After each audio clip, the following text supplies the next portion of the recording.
नमस्कार, आप देख रहे हैं भारत न्यूज। मैं हूं युवराज। इस वक्त मेरी उपस्थिति स्माइल डेंटल केयर क्लिनिक में है और आपको पूर्व में भी मैं जितने इंटरव्यू है मैं उस जगह पर भी बता चुका हूं क्या सम्मान समारोह रखा गया था।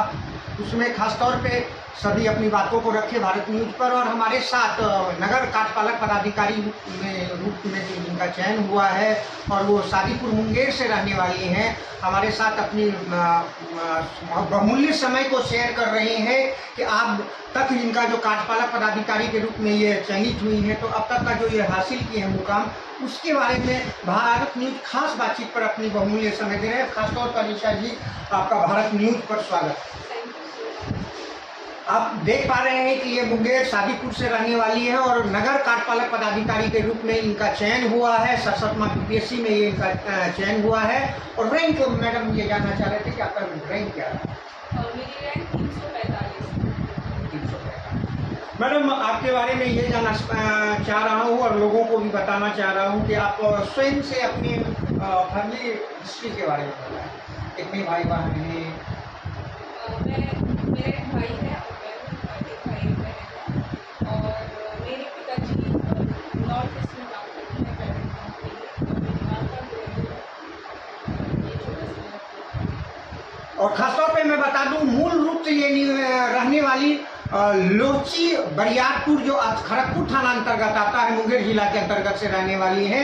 और खास तौर पे मैं बता रहा हूँ कि बिहार ही नहीं, पूरे इंडिया में जो हमारी भारत के प्रधानमंत्री, यशस्वी प्रधानमंत्री का जो सपना है बेटी बचाओ बेटी पढ़ाओ अभियान के तहत बहुत कमाल लोग कर रही हैं, बेमिसाल कर रही हैं मुंगेर की बेटियां। चाहे आप जान सकते हैं, यहाँ से अंशु प्रिया हो, 16वां रैंक लाकर आईएएस बनी है। आप यहाँ से ले लीजिए। आपको मैं बता दूं कि हाल फिलहाल आप देखे होंगे कि मिस बिहार और मिस इंडिया का जो उपाधि लिए सृजा सेन गुप्ता है। उसके बाद रूपम त्रिविक्रम जो कि ईटीवी की एंकर हैं, वो हैं। उस जगह पर आप देखिए मुंगेर की बेटियां हर जगह अपनी परचम लहरा रही है। और खास तौर पर आप देख रहे हैं उसी परचम के सिलसिले से अनीशा जी नगर कार्यपालक पदाधिकारी के रूप में इनका चयन हुआ है। और इनका सम्मान समारोह में हम भारत न्यूज पर अपनी बात को रख रहे हैं। ये जानना चाह रहे हैं कि मैडम आपकी जो पढ़ाई है वो कहाँ से की है? मेरी स्कूली शिक्षा मेरे गांव से हुई है। मेरे गांव का नाम ललियाडी है जो लोची के अंदर पड़ता है। और मैंने 10th वहीं से किया है। उसके बाद मैंने BRM कॉलेज से 12th किया है PCM में। और फिर मैंने ग्रेजुएशन किया है BRM कॉलेज से। और उसके बाद मैं मुंगेर यूनिवर्सिटी से पोस्ट ग्रेजुएट हुआ पॉलिटिकल साइंस में। और मैंने ग्रेजुएशन के बाद से ही BPSC की तैयारी शुरू कर दी और ये मेरा तीसरा प्रयास है। ये बीपीएससी कंप्लीट करने के लिए क्या आप इसकी तैयारी कहीं कोचिंग संस्थान से बाहर रह के की घर से हुई? इसकी तैयारी वैसे तो मैंने सेल्फ स्टडी ही की है पूरे तौर पे।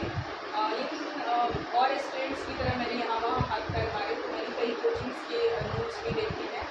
और मैंने यूट्यूब से ज़्यादातर पढ़ाई की है। मैंने ऑनलाइन मोड में पढ़ाई की। जब मैं इसकी तैयारी शुरू की तब तक कोविड का लॉकडाउन हो चुका था, तो मैंने सारी पढ़ाई ऑनलाइन माध्यम से की। किसी कोचिंग से मैं जुड़ी हुई थी तो उसको भी मैंने ऑनलाइन क्लासेस के थ्रू ही किया था। लेकिन जो इस पढ़ाई में सबसे ज़्यादा जरूरी है तो वो होता है कि आपका सेल्फ मोटिवेशन, सेल्फ स्टडी।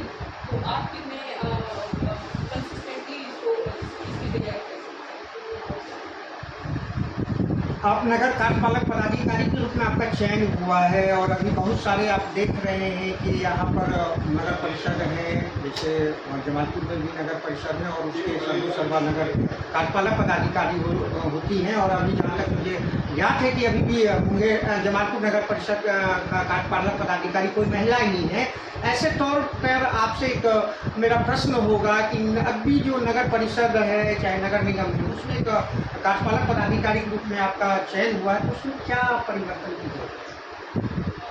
परिवर्तन के तौर पे सबसे पहले कि जो हमारा काम होगा वो होगा अर्बन डेवलपमेंट का। तो अर्बनाइजेशन का काम होगा, तो उसमें जो स्वच्छता है और इसके अलावा और भी अर्बनाइजेशन को लेकर जो भी काम होगा, तो अगर उसको मैं बेटर तरीके से इम्प्लीमेंट करना चाहूँगी। मैडम, आप एक महिला के रूप में आपका यहाँ चयन हुआ है नगर कार्यपालक पदाधिकारी के रूप में, और हमारे यूथ जो अभी नई जनरेशन चल रहे हैं, आप देख रहे हैं कि जो पढ़ने वाले और संघर्ष करने वाले होते हैं, तो आपके जैसे उस पद पर सुशोभित होते हैं, और जो अभी आप देख रहे हैं फेसबुक मीडिया और सोशल मीडिया में जो एक्टिव रहते हैं, तो वो आप समझ ही रहे हैं कि उनका क्या फ्यूचर होता है। इस तौर पर आप यूथ के लिए क्या संदेश देना चाहते हैं?